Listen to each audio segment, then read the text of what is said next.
Have you tried training methods that just didn't work? Do you feel that your pet is not getting his or her nutritional needs met? Are illnesses and bad behavior your daily norm?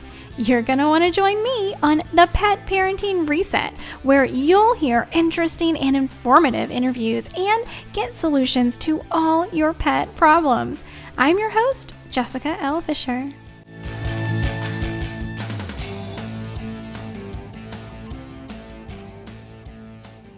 Well, hello and welcome back to the Pet Parenting Reset. Thank you so much for joining me today. Today's episode, we are talking about what your pet's poop is telling you.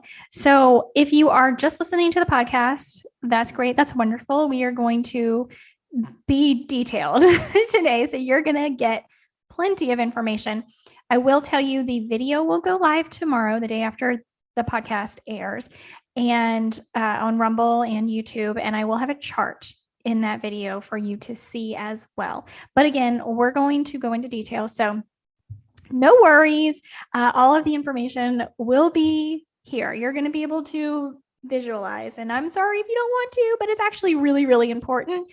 I know I have said this probably many times before. One of the most important things we can do to make sure we are staying on top of our pet's health is keeping up with their poop. Now, dogs generally are better at telling us when something is wrong. Cats are not. So I'm a very, very big proponent of staying on top of your cat's litter box habits in general, both urine and defecation. But from here on out, it's just me and you. I'm just going to say pee and poop. Okay. So that's one of the reasons why I do not love litter robots, because you don't know what's going on with your cat, what's coming out of your cat is so important.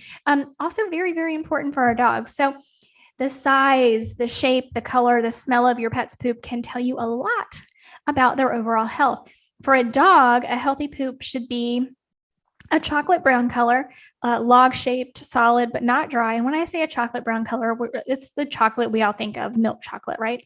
It should also be the appropriate volume for the food you feed your dog. Now, I know this is so true in my experience, and so many other people have said the same thing, that when you feed your pet a biologically appropriate, very, very bioavailable, species appropriate, raw food diet, what comes out of your pet is minimal, because they are getting so much nutrition from the food they're eating. There's not a whole lot of waste. So the amount, the volume is also, it's important. So we want to stay on top of these things. For your cat, healthy poop is generally a dark brown, firm but not hard, and shaped like logs. So there's some scoring charts basically on which we will go through, but let's talk about a lot of the different charts we have. There's a dog fecal scoring chart and a cat fecal scoring chart, and every pet is an individual. So what's normal varies depending on your pet's diet, their age, other factors, including their health, what they've been through in their lives. If they've recently been on antibiotics, for example, it's going to change their poop more than likely. But once you get in the habit of understanding and paying attention to what's going on, you'll really notice any changes, and you'll be like, oh, I wonder if that's okay or if that's not okay. So let's talk about scoring your cat and dog's poop. So for your cat, and for your dog, a score of 1, which is the most firm your pet's poop can be. And I'm going by some charts that I agree with. So I've looked. These I really, really closely agree with. These are from Animal Biome. So these people are all about your dog and cat's poop, because it is literally what they do. So I feel like their charts are the best. So this is what we're going with.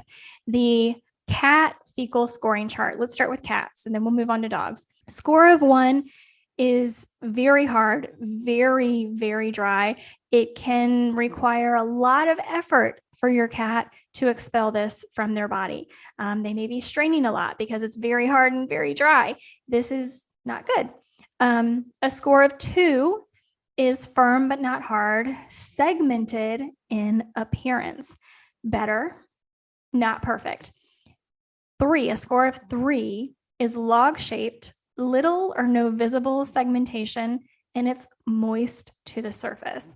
So 3 is pretty darn good. So somewhere between a 2 and a 3 is going to be ideal, closer to 3, right? Closer to 3 is where we want to be. Now, from here, we go to a score of 4, which is moist, soggy, loses form when you try to pick it up or scoop it out of the box. A score of 5 is very moist, but still has distinctive shape, and it presents as a pile rather than distinct logs. A score of 6 has texture, but no defined shape, also presents as piles, possibly even spots inside of the litter box. And then a score of 7 is watery. There's no texture at all, and you just have flat puddles. So as you can see, we just ran the gamut of texture, basically, of poop. Again, the ideal consistency is that log-shaped, slightly moist surface, but it's not super hard because when you pick up dog poop, you know what it feels like. And when you are sifting in a litter box, if it's really, really runny, that's not good either. Or if it's super, super hard, now your dog or cat may be constipated. The dog fecal scoring chart is almost identical, but the pictures are slightly different because dog poop and cat poop look different. So both of these charts will be in the video. If you're watching the video, here they are. And we'll go through them. We'll look at them because they are really, really important. It's really important to know what is coming out of your cat and what is coming out of your dog. So 2 and 3, scores of 2 and 3, again, are considered normal, ideally closer to 3. So let's talk about those again. The score of 2 is firm but not hard, segmented in appearance. And then a score of 3 is log-shaped, little or no visible segmentation, and moist to the surface. So if it's too segmented, to me, that means that it's more difficult for your pet to get it out. And then we are getting into the little pieces that are very hard and very dry. We don't want that. That's again a score of 1. Now, you can go through from score 1 to score 7, and you probably know where your dog normally lies or where your cat normally lies. Now, a score of 1, again, that really hard poop that's like pieces. It's not even like a long segmented log. It's pieces. Generally, we're thinking that it's very difficult to get that out, and your dog or cat could be constipated. That generally is caused, not always, but from a pet not having an appropriate diet, possibly because they're not drinking enough water. Maybe they're having reduced motility through their colon. So there's a lot that could be going on there. Again, 2 and 3, we're looking for that slightly moist on the outside, possibly slightly segmented, but that log shape, right? Not hard. That's normal. Scores of 4 and 5 are getting a little too soft. Generally, we're going to think, okay, maybe your pet doesn't have enough fiber in their diet. So if this is the norm for your dog or your cat, where it is a little bit too soft, we can look at some fiber supplements. We can look at adjusting the diet a little bit. If it came on sudden, like your pet's poop is generally normal in that normal range, but suddenly it's a little too soft, then chances are it's probably diet related, something they recently ate that isn't agreeing with them. So maybe if you changed or tried something new, or maybe even the formulation of what you've been buying changed. We've talked about that in the past. That happens, and a lot of times the company doesn't notify people. So that could be what is going on there. Now, scores of 6 and 7 where it is way too soft, way too wet, it's just like there's no shape whatsoever, that's classified as diarrhea. It means your pet's food isn't being properly digested, often because the material is passing too quickly through the GI tract. So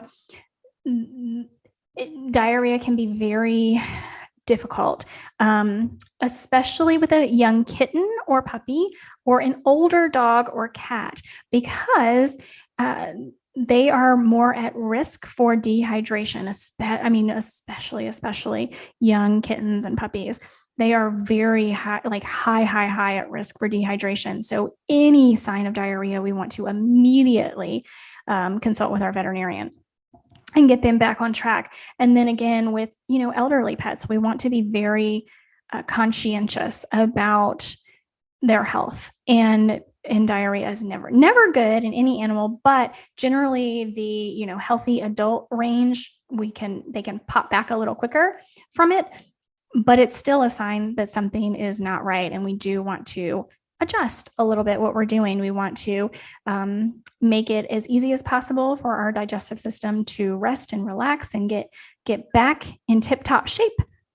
So a bland diet, I know I've done videos on this in the past. So generally we're talking about cooked ground turkey, and either adding in a little bit of pumpkin or a little bit of cooked pumpkin, cooked sweet potato. To add in some fiber. So that's going to be the best bland diet for either your dog or your cat, to help them, with hopefully just in a day or two, maybe 2 to 3 at the very, very most, get over that little bout of diarrhea if it's something that came on suddenly. Again, if this is the norm for your animal, that's not good. We need to be consulting with our veterinarian. Now, I am in no way affiliated with Animal Biome, but I do highly recommend them. So if you listen to this podcast and you're like, I know that my dog or my cat is in that not good range and has been for a very long time. We haven't been able to figure it out. We haven't been able to rectify it. Even my vet doesn't, we're just kind of dealing as best we can. Highly recommend checking out Animal Biome. Again, I'm not affiliated with them whatsoever. I just wanted to throw that out there. Of course, you can always consult through telehealth if you don't have a holistic veterinarian in your area, because I know they're hard to find. They are few and far between. A lot of them do telehealth, so I would recommend that for you as well. So that's kind of it in a nutshell, with a pretty good overview of how to figure out what is going on with your pet's health based on their poop, because it's telling you a lot, right? Like there is a lot to be found in what's coming out of your pet with their urine too, but I didn't want to overload today's episode. So with that, I will throw in really quick before I let you out of today's episode. If you are noticing blood in your dog or cat's urine or feces, we absolutely 100% want to call the vet right now, get them in. That's really bad. So we don't want, hopefully it's not too bad. Hopefully it's not horrible, but it's not good. We don't want to leave that. We don't want to leave that to chance. We don't want to think, oh, it's going to clear up. It might not. This right now is your pet's body saying, help, get to the vet right away. I need medical help. So I will go ahead and end on that note. I hope that this episode was helpful.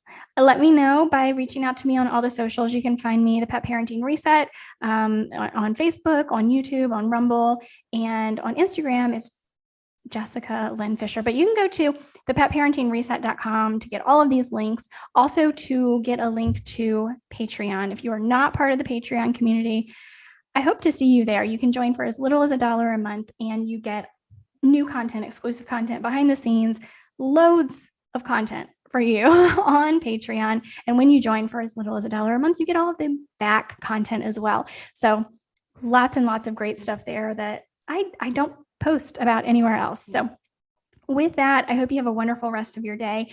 If you're not already following the podcast, if you just clicked on today's episode to give it a listen and feel it out, I hope you go ahead and give us a follow. And once you listen to a couple of episodes, I hope you give us a review as well. If you want to reach out to me, again, thepetparentingreset.com, the best way to do that if you have any comments or questions. And until next week's episode, bye guys.